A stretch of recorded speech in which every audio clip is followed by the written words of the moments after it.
BYU came out with a statement today saying that after an extensive review that included interviewing 50 people who were in attendance, all of the video and audio from every angle, they found no evidence that a racial slur was yelled from their student section at Duke volleyball player Rachel Richardson.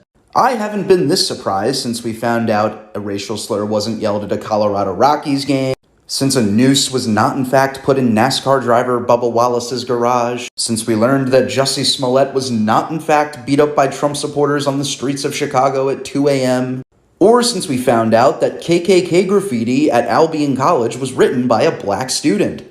In case you weren't aware, Duke volleyball player Rachel Richardson alleged that racial slurs were yelled at her during the team's game at BYU.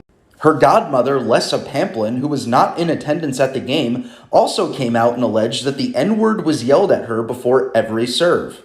Lessa Pamplin, who, by the way, has a history of racist tweets about white people. Quite naturally, all of the media took her at her word.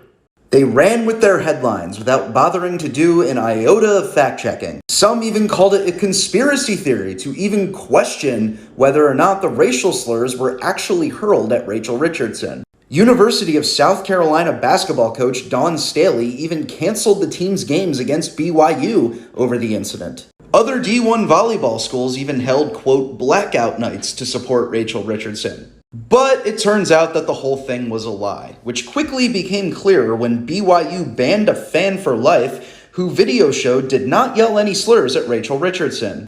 The campus security officers who were standing in front of the student section that night apparently also told the Duke coaches during the game that they heard no racial slurs. And even though the whole thing has been proven to be bullshit, Duke's athletic director released a statement that didn't apologize for accusing BYU of being racist. And it doesn't matter, because you'll never see an apology or retraction from any of the countless media figures that pushed this hoax, just like you never saw an apology for the countless hoaxes they pushed in the past.